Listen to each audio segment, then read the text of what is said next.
Faith, and I have some stories to tell. I'm a Boxer Bulldog mix. My mom and dad met me while I was being cared for at the Best Friends Animal Society in Utah and decided they wanted to adopt me. Now, I live in Muncie, Indiana, with Grateful Rescue and Sanctuary founders Pamela and Mike. In fact, I'm the ambassador for Grateful Rescue. It's a pretty sweet life. Sometimes I help my dad at the office, while other times I just demand attention from my mom.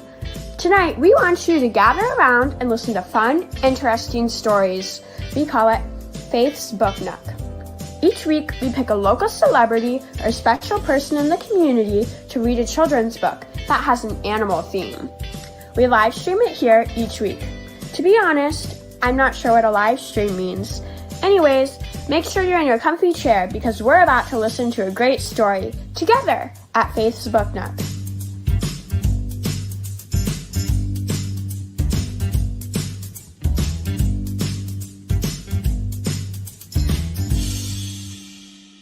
I'm Tom Dock from Noah's Animal Hospitals and Pet Pals TV. I'm really excited and honored to be here today to read to you Oscar and Emmy Visit the Vet. But first, I'd like to introduce my co-star here. This is Orion Indy. Orion is a 2.5, almost 3-year-old English Mastiff. He is male, he weighs about 160 pounds, and he actually has a job. His job is with the Indy 11 mascots, or he is the Indy 11 mascot for the Indy 11 soccer team. So he's going to kind of chill out here as I read about Oscar and Emmy visiting the vet. This book is by Terry Sabal, illustrated by Roxana Oslizio. And in the dedication, Terry says, for all veterinarian clinics, doctors and staff who take care of our pets when they're healthy or sick, especially Dr. Michael Moore at Foster Creek Veterinary Hospital. Abby and Charlie have a busy day ahead of them. They're helping their mom take their cats to the vet. They don't want to go, Charlie laughs as they try to put the cats into the crate, but they keep escaping. They'll be fine once we're there, Mom reassures Charlie, closing the crate with both cats securely inside. Success! It's time for their preventive care visit or their yearly checkup. So they aren't sick, right? They just need a checkup like we get from our doctor each year, Abby asks. Exactly, Mom says. The vet will make sure that they are healthy and stay that way. They arrive at the vet clinic and notice their neighbor leaving. Mom, look, it's Miss Andrea with Bree and Athena, Charlie says. Are Oscar and Emmy here for their yearly checkup too? Asks Miss Anders. Yes, Abby replies. Mom checks in with the receptionist while Abby and Charlie stay with the cats in the full waiting room. Oscar lets out a long, shaky meow. Oscar, I know you're scared around dogs, but I'll keep you safe, Abby comforts him. Charlie notices that Emmy really hasn't purred since they left home. After a few minutes, a technician assistant calls them back to an exam room. Let's get these guys weighed for the doctor. Abby opens the crate and lifts Oscar onto the exam table. Charlie reaches in to get Emmy and places her next to Oscar. Emmy runs right back into the crate. Emmy, Abby laughs, is the table too cold for your paws? It was so hard to get her in there, and now she doesn't want to leave it, Charlie giggles, and then coaxes her back out, hugging her closely to his chest. The technician scoops up Oscar, who is sniffing the table looking for treats, and places him on the scale. He's 12.2 pounds. She lifts Emmy out of Charlie's arms to weigh her. Emmy is 8.4 pounds. Perfect weights for cats. Male cats often weigh more than females. Oscar likes to eat a lot. Abby rubs Oscar's belly. Dr. Moore walks in and introduces himself as the veterinarian, and then starts petting Emmy while asking the family questions. How are Oscar and Emmy doing? Eating well? Using their litter box? Playing with toys? They're doing great, Mom answers, and they purr when we pet them. Charlie adds, but not since we've been here. Dr. Moore assures them that this is normal because pets can be scared in a new place. Charlie says they love eating their smelly canned food, but that's just for special occasions. Sometimes they cough up those gross hairballs, like this. Abby says. The vet laughs at Abby's impression. That's pretty normal for cats. Comb them daily to get rid of loose fur. Dr. Moore hands Abby a pamphlet on grooming for take-home care. What are you doing now? Abby asks as the veterinarian looks at Oscar's eyes. Well, I'm examining him. I need to check him all over for any changes that could be signs that something is wrong. Dr. Moore looks at Oscar's teeth, the back of his throat, and even inside his ears. Now, I'm rubbing his body to feel for any lumps or bumps. Dad thought Oscar had a lump one time, but it was just some knotted fur, Abby says. Oscar sits quietly as the veterinarian strokes him from the tip of his nose to the point on his tail. Oscar even puts his head towards Dr. Moore's hand to get in more petting. As the veterinarian repeats the examination with Emmy, Charlie is still concerned that Emmy isn't as comfortable as Oscar. Maybe Emmy isn't used to you yet. You're a really nice doctor, and this room has a lot of fun stuff for animals. Like, why does that dog have a toothbrush? Charlie wonders as he spots a poster on the wall. Dr. Moore explains that pets need to have their teeth brushed and shows them how beautiful Emmy's teeth are. He gives them tips to make sure that they stay that way. Because they don't have much plaque, professional teeth cleaning once every several years is okay. Several years? Mom makes us go to the dentist every 6 months, Charlie says. She makes us brush our teeth every day. Dr. Moore explains, cats need to be under anesthesia for their teeth to be professionally cleaned. Who's anesthesia? Abby asks. Anesthesia is a fancy name for the medicine we use to make pets sleep so that we can work on them. We try not to do this unless we have to. Here's some things you can do in this pamphlet at home to help avoid dental cleanings at the veterinarian. Do they ever go outside or come across other animals? Dr. Moore asks as he pets Oscar. They stay inside with us, Abby replies. Charlie adds, unless they come to the vet or visit Grandma when we travel, but she doesn't have any cats or dogs, but she feeds her a possum, but it stays outside. That's good, Dr. Moore explains. Knowing which animals they interact with helps me decide which shots to give them and how often they need them. I hate shots, Charlie says.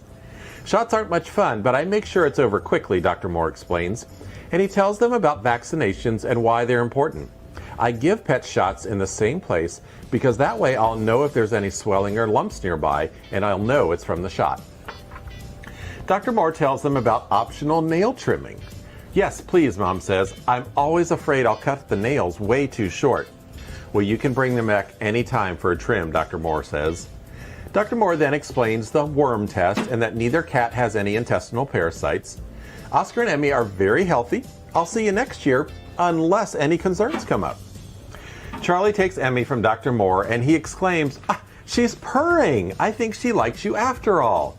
Abby and Charlie help Oscar and Emmy back into their crate, and this time it's pretty easy. They stop at the receptionist to pay the bill and collect Oscar and Emmy's new rabies tags. Abby volunteers to put them on the collars when they get home. Dad greets them at the door. How was visiting the vet? Abby shows him the pamphlets and rabies tags and says, we need to comb their long fur every day to help prevent hairballs. And look after their teeth at home so they only have to go to their dentist every few years, Charlie adds. Dad says, wow, you learned a lot at the vet. Oscar and Emmy are happy to be healthy and home again. And the two cats purr happily. That was Oscar and Emmy Visit the Vet. It's a wonderful book. It's got some good ideas and tips at the very end that talk about dentistry and kitty cat grooming care, all sorts of wonderful things. And of course, we're always happy at the veterinary office to answer questions that you might have about your pets. Let me see if I can get Orion back in frame here. Hey, buddy, come here. Orion, up you go, bub. He tends to wander off. Hey, can you turn around? That's a good boy. What do you think? Was that a good reading? Mm-hmm. What did you think about the book? What did you think? Good boy. Can you speak? Can you speak?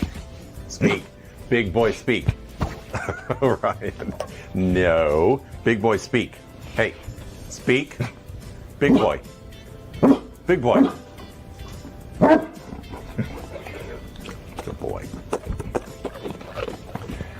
When you got mastiffs, you're going to have slobber. So you see Orion and his sister, Andy, 11, Andromeda is her name, and they are littermates. And not only do we have the author, we have the kitties, Oscar and Emmy. Hi, Terry. Welcome. Hello. So this is Emmy, and this is Oscar. Oh my gosh. Oscar looks a little bigger than Emmy, right? Yes, they are litter mates. We just celebrated their 5th birthday a couple weeks ago, but being a boy and a hungry eater, yeah, he weighs about 50% more than her. Oh my goodness. Beautiful kitties. And we have 2 other special guests. We have the Director of Communications of Noah's Hospital and our reader for the night, Tom Dock. Hi, everybody. Hi, Tom. And a very, very special woman joining us, one of my favorite in the world, celebrity, animal lover, Pet Pals show host, Patty Spitler. Hi there. Welcome, guys. And there's Mabel. And Mabel. Mabel, did you see the kitties? Did you see the kitties? Hello. Thank you for inviting me. This is a very special night. The book, the author, and also Tom's going to tell us a little bit about why did you choose this book, Tom? Can you tell us about that? Yeah, I have a passion for trying to help people understand more about what's happening at the veterinary office. And I think this is it's such a wonderful, just basic, this is what's happening. It's not just the veterinarian putting a stethoscope on the pet and petting it a couple times. Every one of those motions means something. And I think Terry did a wonderful job of describing, from even a kid's point of view, even an adult's point of view, this is what your veterinarian's doing when he's petting your animal. Oh, that's wonderful. And Tom, how long have we been together now doing on Pet Pals TV? It's 7 years. Really? Yeah. Whoa. How many is that in dog years? Oh, a lot. I don't have enough fingers and toes. Tom, what I love about Tom, not only is he knowledgeable and caring, as you can see, is he never says no to me. I say, Tom, would you? Yes. Tom, could you? Yes. Tom, yes. He always says yes, and I love that. So thank you so much, Tom, for helping out. Wow, now that's the kind of guy to know. I think I'm blushing. I don't know if we can tell on camera, but it's looking like I'm getting a little red here. Well, I mean, sometimes things happen, especially in the pet world, at a moment's notice, and you just have to run with it. And Tom is like, yes, we have to deal with this now. So I want to now show you a little bit. People know that I don't cook. There's a lot of things I don't do, and I don't cook very well. But my doggies think I can cook, and I shot this little video this morning just so you can see how spoiled they are. Hi there. Oh, hey, it's time for breakfast. Is it time for breakfast? Come here. No. Nobody's coming. Come here. Suey, come. Hey, we got chicken and we've got some kibble. Oh, with shredded mozzarella on top. Would you like that? Do you like shredded mozzarella on top? Oh, and they say I can't cook. Ha! And the chicken is just the breast meat. There's no skin. All good. Here we go. That's for you. Hang on, little Scruffy. Hang on. Oh, there's your red ball. Well, you know how that goes. Okay, here you get to eat together. Come on over here. All right, sit. Sit down for me. Sit. Good girl. There we go. All right, everybody's happy? Everybody's happy? Yeah, nobody's looking up, so everybody's happy. Hey, Terry, I just want to tell you that I love these books. You've got several books. You've got 4 Oscar and Emmy books. And Yes. Tell me what inspired you to write this series on Oscar and Emmy. Well, I used to be an elementary teacher. I taught 2nd grade, and I've always loved writing just for myself. And so I decided to combine the 2 things, and I wanted to start with Oscar and Emmy series because I've always loved cats, always had rescue cats. And so I decided my first book should be about rescue and adoption and promoting that. And I volunteered at the time at an animal shelter. And of course, into volunteering there is when I found Oscar and Emmy and adopted them. You know, I called today. I'm like, I have a couple cats I want you to meet. We're just meeting them. He knew we were taking them home. But so I wanted to write the book to educate families about pet care and things that they should do in a variety of situations. The first book, like I said, is about rescue and adoption, spay and neutering, microchipping. The next book is about what to do if you live in an area with natural disasters. It focuses on a hurricane, but has a disaster kit fits for any scenario where you need to kind of grab your pets and go real quick. So it includes a supply list of what you need to have with you. And then another book about what to do with your pets when you travel, several options. In our case, they go to grandma's house, the adventures they have there. And it also cautions the elderly when they're taking care of pets that they're not used to, the tripping hazards that they might be at their feet. And then, of course, the latest book, the vet book, which we just heard Tom read. And then I actually have another book coming out in a couple weeks about Christmas. And thank you, everyone, for joining us. We'll wave bye to everyone and see you next Wednesday night on Thank Facebook. you. Bye-bye. Thank you so much. Thank you.